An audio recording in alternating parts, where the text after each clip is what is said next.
বন্ধু, স্বপ্ন দেখার সাহস করো, কারণ স্বপ্নই একদিন তোমার সাফল্যের সিঁড়ি হয়ে তোমার সাফল্যে পৌঁছাবে। আর কিছুদিন বাকি, তোমরা চিন্তা করো না।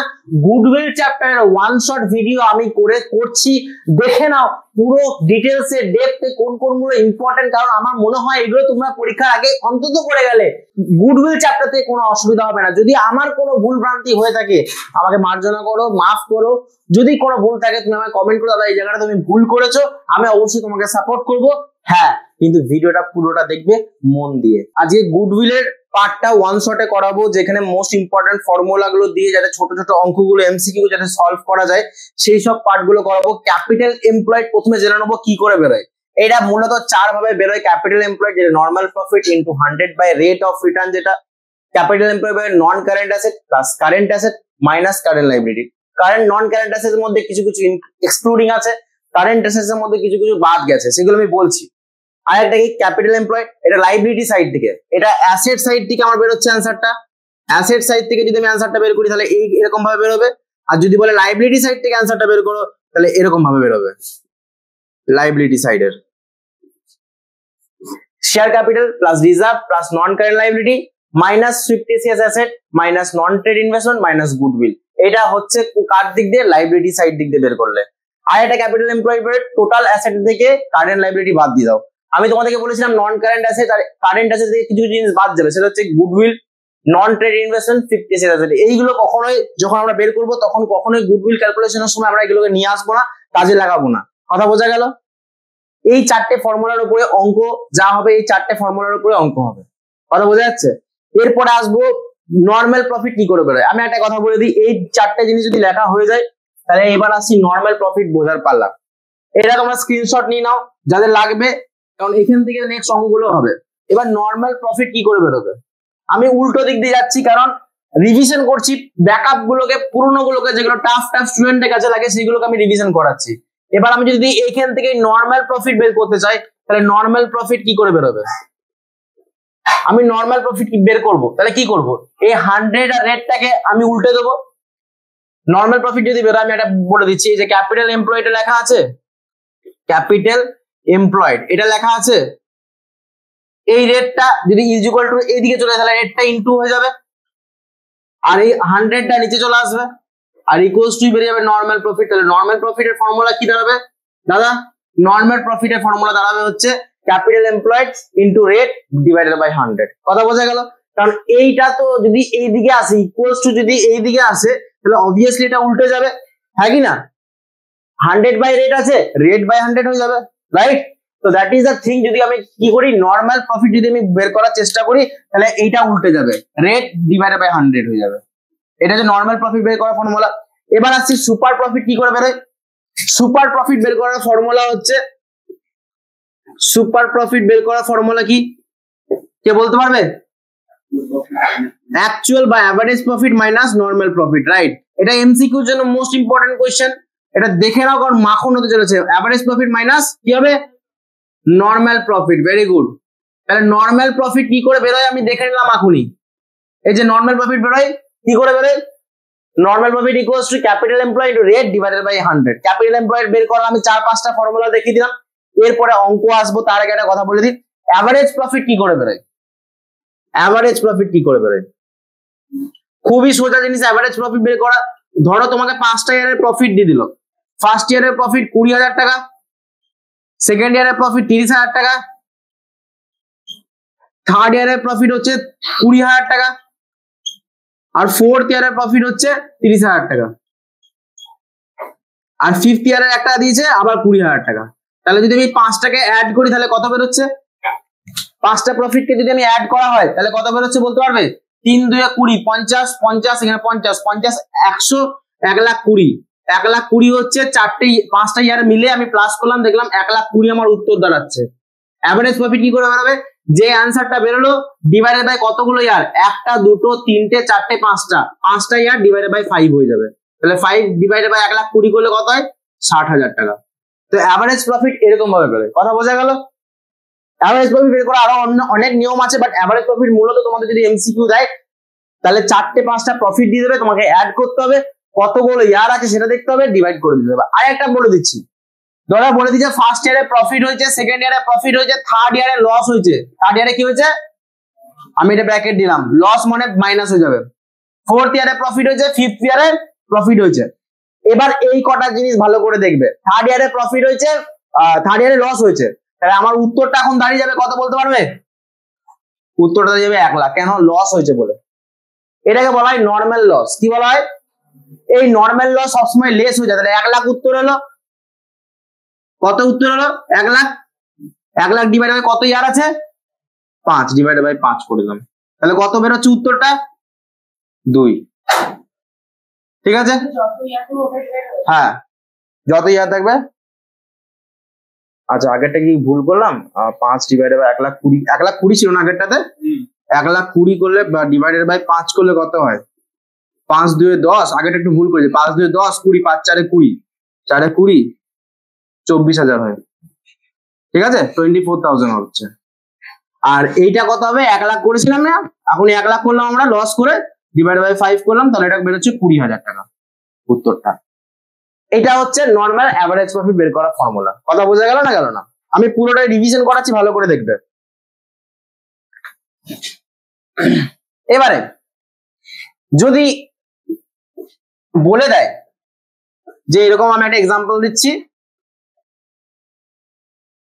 ধরো ফার্স্ট ইয়ারে দিয়েছে 40,000 টাকা, সেকেন্ড ইয়ারে দিয়েছে 30,000 টাকা, তার মধ্যে বলে দিয়েছে যে 10,000 টাকা হচ্ছে অ্যাবনর্মাল গেন হয়ে গেছে। 10,000 টাকা হচ্ছে অ্যাবনর্মাল গেন। এই ইয়ারের মধ্যে অ্যাবনর্মাল গেন কত টাকা ঢুকে আছে? 10,000 টাকা। 3 বছরের প্রফিট আছে 50,000 টাকা। ঠিক আছে, এটার মধ্যে আবার 10,000 টাকা অ্যাবনর্মাল লস ঢুকে আছে। তাহলে যখন আমরা অ্যাভারেজ প্রফিট বের করব তখন কিভাবে বের করব দেখে নাও একবার। কটা ইয়ার আছে? 3টে। 1টা 2টো 3টে ইয়ার আছে। এর মধ্যে 10,000 টাকা অ্যাবনর্মাল গেন। অ্যাবনর্মাল গেন মানে যে গেনটা হওয়ার কথা নয়। একটা মুরগি পেলাম, তাকে বিক্রি করলাম। ধর একটা ফোন আমি 10,000 টাকা কিনেছিলাম, কিন্তু একটা মুরগি পেয়েছি হ্যাঁ হ্যাঁ হ্যাঁ করে, তো ওই মুরগিটাকে যেরকম আছে আমাদের, তো সেইটাকে আমি বিক্রি করলাম 20,000 টাকায়। ঠিক আছে, তো 10,000 টাকা কি হলো আমার? গেন হলো। হলো না? 10,000 টাকার যে ফোনটা আছে, সেই ফোনটা তুই বিক্রি করলি একটা মুরগিকে খুঁজে। কত টাকা বিক্রি করলি? 20,000 টাকায়। কত লাভ হলো? আরো 10,000 টাকা লাভ হয়ে গেল আমার। তুই মুরগিটাকে সবাই পাবি? সবাইকে কি মুরগি পাবি? পাবি না।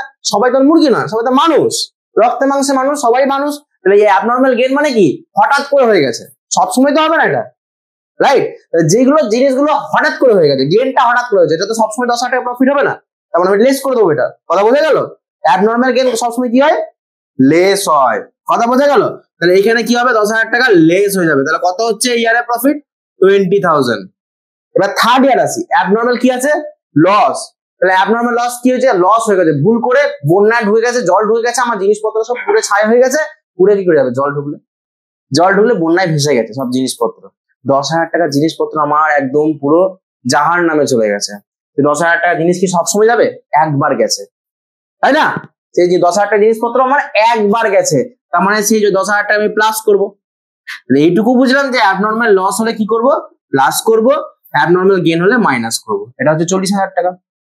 তাহলে এবার 3টে ইয়ার দেখি, 3টে ইয়ার প্লাস করি। 40,000 টাকা, 20,000 টাকা আর 40,000 টাকা। তাহলে কত হচ্ছে? 1 লাখ টাকা। হচ্ছে কি হচ্ছে না? ডিভাইডেড বাই 3 করলাম। এবার কত উত্তর আসবে? 33,333 টাকা।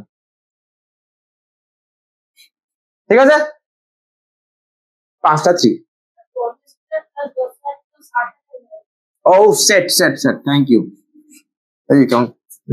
সিলি মিস্টেক এগুলো।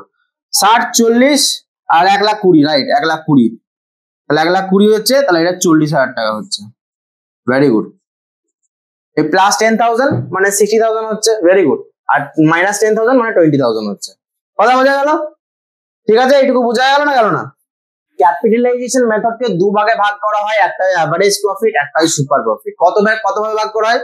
অ্যাভারেজ প্রফিট আর সুপার প্রফিট। ক্যাপিটালাইজেশন ভাবে 2 ভাগে ভাগ করা হয়, অ্যাভারেজ আর সুপার। অ্যাভারেজ আগে সুপার প্রফিটে দেখে নিই।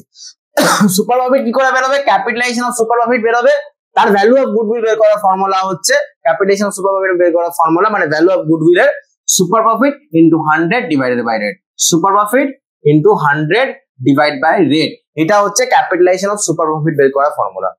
ক্যাপিটালাইজেশন অফ এভারেজ প্রফিট বের করার ফর্মুলা কি? Average profit same, average profit into 100 by rate, ঠিক আছে। শুধু এভারেজের সময় যখন ভ্যালু অফ গুডউইলটা আমি বের করব, এখানে ভ্যালু অফ গুডউইল এটা করলেই আমার বেরিয়ে যাচ্ছিল, কিন্তু এখানে ভ্যালু অফ গুডউইল কি করে বেরোবে? ক্যাপিটালাইজড ভ্যালু, মানে এই যে আমি বের করলাম এটার উত্তরটা যেটা বেরোবে, এই যে এটার উত্তরটা যেটা বেরোবে সেটা মাইনাস আগে যেটা করলাম ক্যাপিটাল এমপ্লয়, চারটে ফর্মুলা বের করলাম না ক্যাপিটাল এমপ্লয়ের, ওইটা মাইনাস করলে আমার উত্তর বেরোবে ভ্যালু অফ গুডউইল। কি বললাম বোঝা গেল? আগে যেটা বের করলাম ক্যাপিটাল এমপ্লয় বা নেট অ্যাসেট, আর ক্যাপিটালাইজ ভ্যালু মানে এই যেটা average profit into 100 by rate, এই দুটোকে মাইনাস করলে আমার বেরোবে হচ্ছে ক্যাপিটালাইজেশন অফ এভারেজ প্রফিট। এই দুটো হচ্ছে ক্যাপিটালাইজেশনের ফর্মুলা। এরপর আমরা দাদা একটা অঙ্ক দেখে নিই বা দুটো অঙ্ক দেখে নিই, যে অঙ্কগুলো আমাদের এমসিকিউ তে আসার সম্ভাবনা খুব আছে। দেখো তোমাদের সামনে বিবি কুন্ডুর একটা টেস্ট পেপারের অঙ্ক দিলাম, এভারেজ প্রফিট বলে দিচ্ছে 3 লাখ টাকা, নর্মাল রেট দিয়ে দিয়েছে 12%, ক্যাপিটাল এমপ্লয়েড দিয়েছে 22 লাখ টাকা, ভ্যালু অফ গুডউইল বের করার আন্ডার ক্যাপিটালাইজেশন মতো। তোমরা বলবে তো এবার প্রশ্নটা এটাই, যেটা এভারেজ প্রফিটে বের করবো না সুপার প্রফিটে বের করবো? দেখো আমার কোশ্চেনে দেওয়া আছে এভারেজ প্রফিট, তাহলে এটা আমি কিসে বের করবো? অবশ্যই এভারেজ প্রফিটে বের করবো। তাহলে capitalization of average profit equals to average, আমি ফর্মুলা কি লিখেছিলাম? Average profit into 100 by rate, average into 100 by rate. Average profit কত দিয়েছে? 3 লাখ টাকা, 3 লাখ ইনটু 100, আর পার্সেন্টেজ কত দিয়েছে? 12, 3 লাখ ইনটু 100 ডিভাইডেড বাই 12, তাহলে আমার উত্তর দাঁড়াচ্ছে 25 লাখ টাকা। 25 লাখ টাকা কি বেরিয়ে গেল? Capitalised value. কি বেরিয়ে গেল? Capitalised value. এরপরে উত্তরটা হচ্ছে ভ্যালু অফ গুডউইল বের করার ফর্মুলা কি দাদা? Capitalised value minus net asset, capitalised value minus net asset. Capitalised value বের হলো 2.5 লাখ টাকা, এই 25 লাখ টাকা। ক্যাপিটাল এমপ্লয়েড এর ভ্যালু দেওয়া ছিল 22 লাখ টাকা, দুটোকে মাইনাস করলাম, অ্যান্সার বেরিয়ে গেল 3 লাখ টাকা। কথা বোঝা গেল কেন গেল না? এটা 2 নম্বর অঙ্ক, মোস্ট ইম্পর্টেন্ট অঙ্ক। এটা খুব ভালো করে করবে, কারণ এরকম ধরনের অঙ্ক তোমাদের পরীক্ষায় আসবে, যদি আসে তো এরকম ধরনেরই আসবে। ভ্যালু অফ গুডউইল বলে দিয়েছে 1,60,000, গুডউইলের ভ্যালুটা দিয়ে দিয়েছে, তাহলে গুডউইল ইকুয়ালস টু কি জানি? Super profit into number of year purchase, super profit into number of year purchase, তাই তো জানি। এবার আমাকে বুঝতে হবে যে গুডউইলের উত্তরটা আছে 1,60,000, সুপার প্রফিট আমি জানি না, নাম্বার অফ ইয়ার জানি 4 বছর। তাহলে আমি কি করলাম? এই সুপার প্রফিটটা বের করলাম, 1,60,000 ডিভাইডেড বাই 4 মানে 40,000 টাকা হচ্ছে আমার সুপার প্রফিট, এসপি মানে সুপার প্রফিট। তার আগে আমাকে বের করে নিতে হবে নর্মাল প্রফিটটা। নর্মাল প্রফিট কি করে বের দাদা? আমি প্রথমেই বললাম যে capital employed into rate divided by 100, capital employed জানি, রেট জানি, 100 জানি, 60,000 টাকা। নর্মাল প্রফিট পেয়ে গেলাম, সুপার প্রফিট পেয়ে গেলাম, এভারেজ প্রফিট আমি আরামসে পেয়ে যাবো, কারণ আমি জানি super profit equals to average profit minus normal profit. তাহলে সুপার প্রফিটের উত্তর জানি, নর্মাল প্রফিটের উত্তর জানি, এভারেজ প্রফিটকে ধরে নিলাম এক্স, আমি উত্তরটা বের করে নিলাম 1 লাখ টাকা। খুব সুন্দরভাবে অঙ্কটা হয়ে গেল। এরপর আরেকটা অঙ্ক আমি তোমাদেরকে দিচ্ছি, সেটা তোমরা করো। প্রফিট দিয়ে দিচ্ছে কত? 1,20,000, রেট দিয়ে দিয়েছে 10%, অ্যাসেট দিয়ে দিয়েছে 14,40,000, আর লাইবিলিটি দিয়ে দিয়েছে 4,40,000। ক্যাপিটাল এমপ্লয়েড বের করার আমি 4টে নিয়ম বলেছিলাম, তার মধ্যে একটা নিয়ম হচ্ছে ক্যাপিটাল এমপ্লয়েড বের করা অ্যাসেট মাইনাস লাইবিলিটি দেওয়া আছে, দেখবে অ্যাসেটস মাইনাস লাইবিলিটি। তো অ্যাসেটস মাইনাস লাইবিলিটি করলো আমার ক্যাপিটাল এমপ্লয়েড বেরিয়ে যায়, তো 14,40,000 মাইনাস 4,40,000 বেরোলো 10 লাখ টাকা। এটা হচ্ছে আমার ক্যাপিটাল এমপ্লয়েড। নর্মাল প্রফিট কি করে বেরোয় দাদা? নর্মাল প্রফিট বেরোয় capital employ into rate of return করে বেরোয়, তাহলে 10 লাখের রেট করলাম 1 লাখ বেরিয়ে গেল। অ্যাভারেজ প্রফিট দেওয়া আছে কত? অ্যাভারেজ প্রফিট কত? 1,20,000। এবারে আমরা কি জানি? গুডউইল যখন বের করতে যাবো, ক্যাপিটালাইজেশন অফ গুডউইলের ফর্মুলা হচ্ছে capitalization of average profit, AP into 100 divided by rate. AP বলতে কোনটা বেরোলো? 1,20,000, যেটা আমার দেওয়া ছিল বইয়ে, ইনটু 100 ডিভাইডেড বাই 10 করলে 12 লাখ টাকা। আর ক্যাপিটাল এমপ্লয়েড কত? 10 লাখ টাকা। দুটোকে মাইনাস করলাম, গুডউইল বেরিয়ে গেল। কোনটা? আচ্ছা, এটা 0 হবে, 6টা 0, right. 12 lakh minus 10 lakh equals to 2 lakh, right. That is the thing. এটা বোঝার জন্য ছিল। এটা যদি নাও করতিস তাও হতো, বাট এটা দিয়েও একটা ফর্মুলা দিয়েও করা যাবে। এই একটা পয়েন্ট করতে পারিস, আর এই 3টে পয়েন্টস করলে আমার উত্তরটা বেরিয়ে যাবে, তাই তো? আচ্ছা, তোমাদের যদি এরকম দিয়ে দেয়, if the capital employ at the end of the year 5 lakh টাকা আর প্রফিট করেছে 50,000 টাকা, অ্যাভারেজ ক্যাপিটাল এমপ্লয় বের করতে বলেছে, তাহলে কি করে বের করবো অ্যাভারেজ ক্যাপিটাল এমপ্লয়? দেখো, অ্যাভারেজ ক্যাপিটাল এমপ্লয় বের করার আরো দুটো নিয়ম দেখে নাও। ক্লোজিং ক্যাপিটাল যদি উত্তর দেওয়া থাকে, মানে উপরে দেওয়া থাকে, তাহলে closing capital minus half of current year profit. আর যদি ওপেনিং ক্যাপিটাল থাকে, opening capital plus half year current profit. তাহলে ক্লোজিং ক্যাপিটাল আছে তোমার বই, দেখো অ্যাট দ্য এন্ড বলেছে, এন্ড মানে কি? ক্লোজিং। ক্লোজিং এর সঙ্গে কি হবে মাইনাস, তাহলে ক্লোজিং 5 লাখ মাইনাস প্রফিট কত 50,000, তার হাফ মানে 25,000, 50,000 মাইনাস 25,000 4,75,000 তার উত্তর। কথা বোঝা গেল? এটাই যদি বলতো এখানে যে এটা ওপেনিং, যদি এটা বলতো ওপেনিং তাহলে কি করতাম, প্লাস করে দিতাম, তাহলে কত বেরোতো উত্তরটা 5,25,000 টাকা বেরোতো। ঠিক আছে, ক্লোজিং মানে হয়ে যাবে এখানে মাইনাস, ওপেনিং মানে হয়ে যাবে প্লাস, আর কিছু না। গল্পটা বোঝা গেল? দেখো টোটাল অ্যাসেট দিয়ে দিয়েছে, লাইবিলিটি দিয়ে দিয়েছে, আর পারচেজ কনসিডারেশন দিয়ে দিয়েছে। এবার তোমাকে বের করতে হবে গুডউইল। গুডউইল কি করে বেরোবে দাদা, ভালো করে বুঝবে। গুডউইল এখানে বের করার ফর্মুলা হচ্ছে, দেখো আমরা যদি পারচেজ কনসিডারেশন ডিবেঞ্চার করে থাকি তাহলে বুঝি যে অ্যাসেটসটাকে ডেবিট করি, লাইবিলিটিকে ক্রেডিট করি, আর ভেন্ডারটাকে তার নিচে লিখি। এবার দেখো আমি 5 লাখ টাকা লিখলাম, অ্যাসেটস লাইবিলিটি 2 লাখ টাকা, আর ভেন্ডার 3,50,000, দুটোকে প্লাস করলে এই দুটোকে যদি আমি প্লাস করি তাহলে আমার বেরোচ্ছে 5,50,000, মানে ক্রেডিট সাইডে আমার বেরোচ্ছে 5,50,000, বাট ডেবিট সাইডে আমার বেরোচ্ছে 5 লাখ টাকা। তাহলে এখানে 50,000 টাকা শর্ট পড়ছে, সেই শর্টটাকে বলবো আমরা কি না গুডউইল। কি বলবো? গুডউইল। আবার যদি আমি অন্যভাবে করতে চাই তাহলে কি করে করলাম, দেখো লাইবিলিটিস প্লাস পারচেজ কনসিডারেশন অ্যামাউন্টটা প্লাস করলাম, মাইনাস অ্যাসেটসটা করলাম, দেখো সেই 50,000 টাকা উত্তর বেরিয়ে গেল। তাহলে আমার যেরকম ভাবে করা উচিত, আমি নিয়মটা বললাম, এটা যখন আমরা পারচেজ কনসিডারেশন করি তখন আমরা জানি যখন ডিবেঞ্চার করবো বা শেয়ার করবো এরকম ভাবে করতে হয়।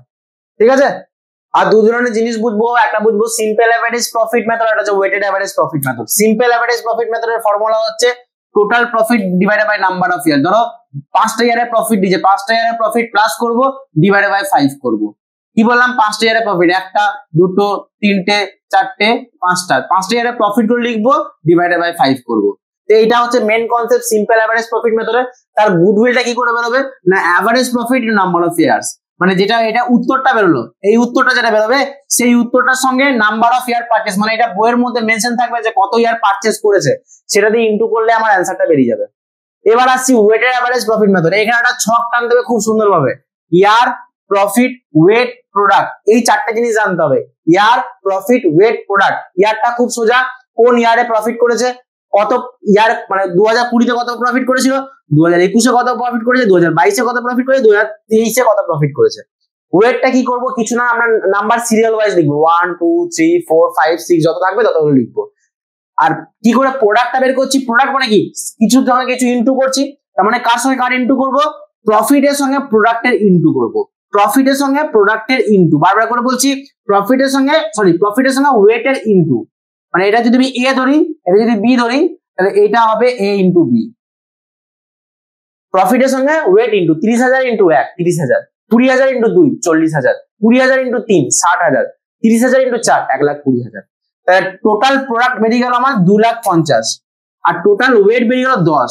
তাহলে ওয়েটেড অ্যাভারেজের মেথডের ফর্মুলা হচ্ছে total product by total weight, total product by total weight. Total product হচ্ছে 2,50,000, টোটাল ওয়েট হচ্ছে 10। তাহলে আমার উত্তরটা বেরোলো হচ্ছে কত, 25,000। এই 25,000 টাকা নিয়ে আমি এখানে ফেলবো, এই 25,000 নিয়ে লিখলাম। ভ্যালু অফ গুডউইল বের করবো কার না, ওয়েটেড অ্যাভারেজ মেথডের। Same method, weighted average profit, যেরকম এটা অ্যাভারেজ প্রফিট লিখেছিলাম, সিম্পল অ্যাভারেজ প্রফিট, এটা weighted average profit into number of year purchase. যদি 2 বছর থাকে তো 2 বছর লিখবো, 3 বছর থাকলে 3 বছর লিখবো, ব্যাস উত্তর বেরিয়ে যাবে। এটা অ্যাজ সিম্পল অ্যাজ দ্যাট। ঠিক আছে, দেখো যদি প্রফিটের সঙ্গে এই আইটেম গুলো দিয়ে, ধরো প্রফিট দিয়েছে একটা ইয়ারের, প্রফিট বলে দিয়েছে ফার্স্ট ইয়ারের যে 40,000 টাকা, তার মধ্যে বলে দিয়েছে 1,000 টাকা নন ট্রেডিং ইনকাম। তাহলে আমি কি করব, প্লাস করব না মাইনাস করব? নন ট্রেডিং ইনকাম দেওয়া আছে, তাহলে আমি নন ট্রেডিং ইনকাম কি করবো, মাইনাস করবো। দেখো আমি মাইনাসের ব্র্যাকেট দিয়ে দিয়েছি আর প্লাসেরটা দিয়ে দিয়েছি। প্লাসের কোন কোন আইটেম গুলো প্লাস করবো, ধরো এরকম একটা অ্যাডজাস্টমেন্ট দিয়ে দিল, প্রফিট দিল, তার ব্র্যাকেট একটা অ্যাডজাস্টমেন্ট দিয়ে দিল, বললো এটা প্লাস হবে না মাইনাস হবে, বা প্রফিটটা কত হবে আলটিমেট। তাহলে প্লাসের আইটেম গুলো এগুলো, অ্যাবনর্মাল লস হবে, যদি এখানে অ্যাবনর্মাল লস থাকে তাহলে প্লাস হবে, under valuation of closing stock যদি থাকে তাহলে প্লাস হবে, over valuation of opening stock থাকলে প্লাস হবে। ঠিক আছে, আন্ডার ভ্যালুয়েশন এটা হচ্ছে ওভার ভ্যালুয়েশন, এটা ক্লোজিং স্টক, এটা opening stock. Capital expenditure, wrongly treated as revenue expenditure, এটা যদি থাকে তাও প্লাস হবে। আন্ডার চার্জ ডেপ্রিসিয়েশন এটা থাকলেও প্লাস হবে, আর এইগুলো হচ্ছে সব মাইনাস হবে। এই আইটেম গুলো তোমরা কপিতে নোট ডাউন করো না এবং মুখস্থ করো না, কোন কোন জিনিসগুলো অ্যাড হয়, কোন কোন জিনিসগুলো লেস হয়। এটা হচ্ছে পুরোপুরি ওয়ান শট ভিডিও, একদম ওপর দেখেছি, বাট অনেক ডিটেলস এরও জিনিসপত্র ছিল, সেগুলোকে আমি তোমাদের করে করালাম। তোমরা এইগুলো অন্তত পরীক্ষার আগের দিন বা পরীক্ষার 2 দিন আগে বা 15-20 দিন আগে দেখে নাও, তোমাদের রিভিশন জানা হয়ে যায়, পুরো রিক্যাপ জানা হয়ে যায় পুরো ব্যাপারটা, যাতে তোমাদের পরীক্ষায় গিয়ে ফলস না পড়ে যাও যে কোনটা কিসের ফর্মুলা দেখে অ্যাটলিস্ট তুক্কাও লাগিয়ে আসতে পারো। যারা এখনো পড়ার চেষ্টা করছো, 15 দিন বাকি, 17 দিন বাকি, যারা মোটামুটি ভাবছো যে পাস করবো বা কিছু, তারা অন্তত এই জিনিসপত্রগুলো করে দেখে যাও।